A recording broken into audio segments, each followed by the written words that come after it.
Our modern lives are spent staring at screens.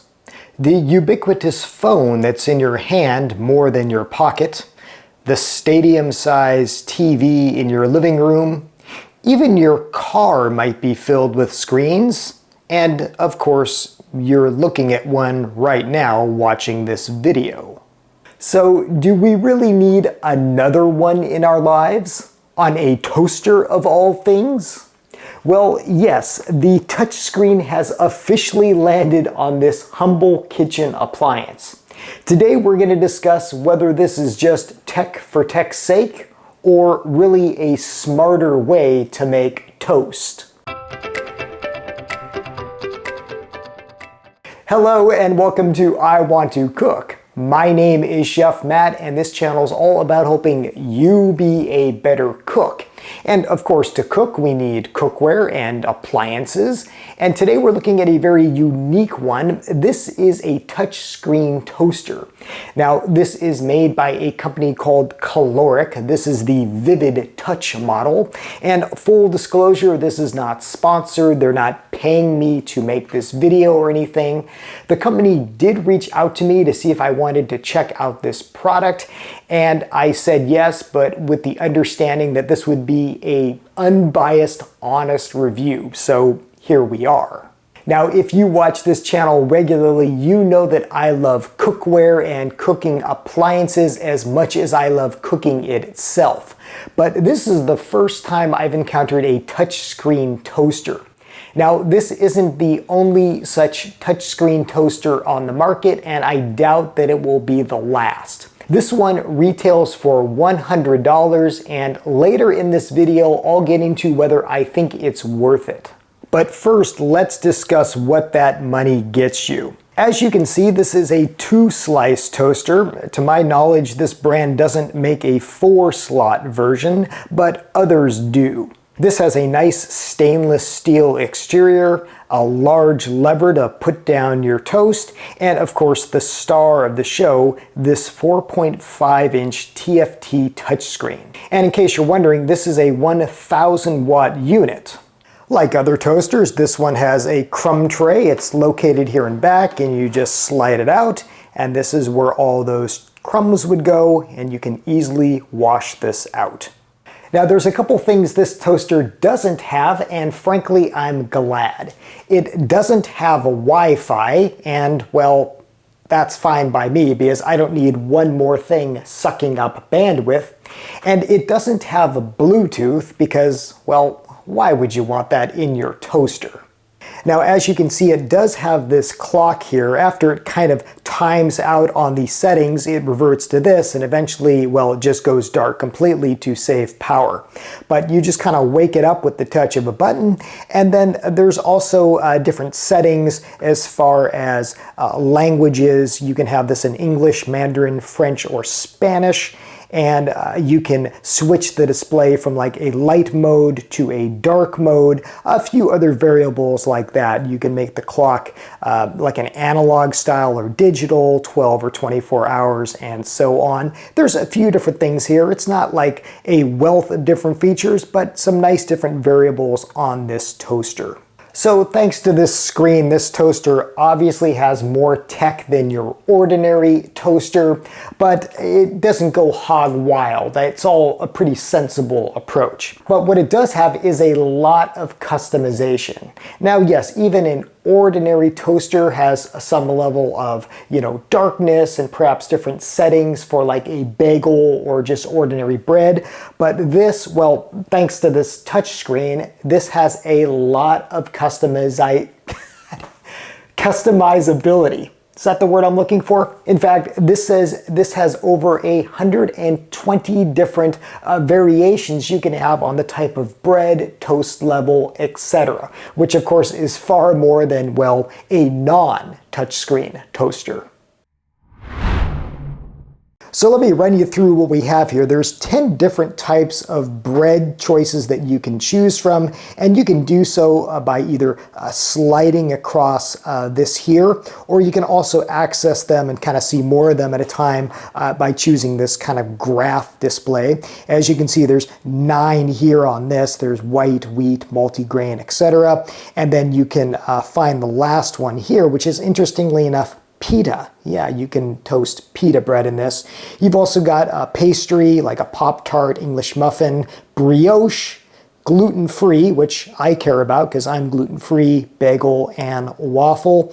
And then you can just, exit this by pressing that, or, once you choose something, just press, and then here you come up to how much of a darkness level you want. Now, there are 6 different variations, and as you can see, as you move this line here, well, it also displays on the screen what the toast is going to look like. So you have everything from burnt and charred to, well, kind of barely toasted.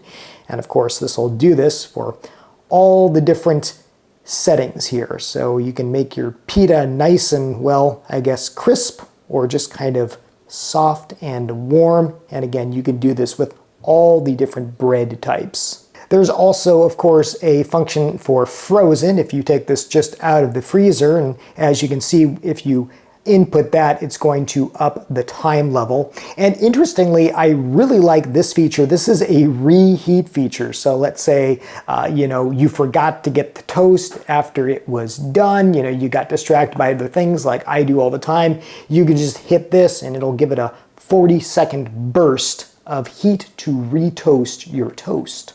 Now, as you can see, that is a lot of different options, and here's where one of my favorite features of this toaster comes in to kind of, help you get through all that and, find your favorites. And that is, well, it's got a favorites feature.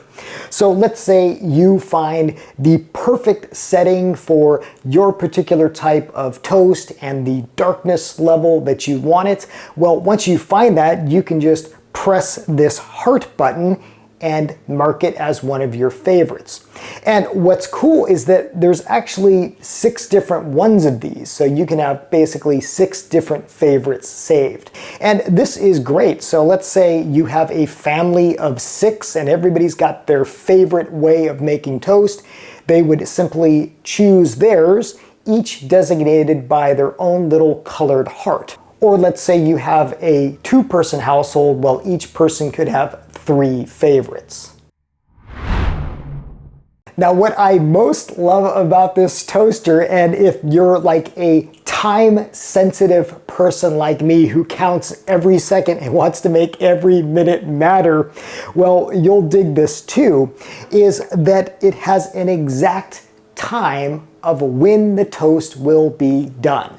So just like your microwave or perhaps your toaster oven, there is a countdown timer, and when that countdown is done, the toast pops up. So there's no more guessing as to when your toast will be ready like with an ordinary toaster, and when that toast is going to pop up like a jack-in-the-box. With this, you know exactly when that toast is going to be done down to the second. For some reason, that just makes me very, very excited. And when it is done, it will automatically pop up, of course, and then it's got this feature that lets you lift up the bread to take it out easily. I should note that if you do need to lift it up beforehand, maybe you can sense that it's getting too dark, you can't just lift this handle here. You need to press cancel, and that will of course cancel the toasting and make the lever pop up. Okay, so all of this is fine and good, but how does it actually toast? I mean, as a toaster, does it make good toast? Well, I've been making a lot of toast for the past week, and in general, I've been very pleased with this. This generally toasts everything nice and uniform, and it's also nice and fast. Again, you know exactly when your toast is going to be done because of that timer, and like any toast, the first batch might take a little bit longer than subsequent batches because the toaster will of course be preheated. But overall, I found that it is fast. In fact, it is faster than the last toaster I reviewed, my Panasonic Flash Express, that weird Japanese toaster oven that had been my go-to toaster, well, until this thing arrived. And I should also mention that, man, did I pick the wrong week to go slow carb.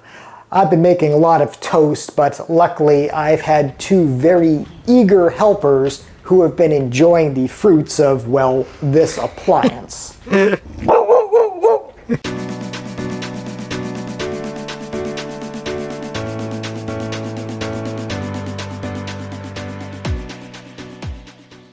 So is this thing worth it, and should you get one for your kitchen?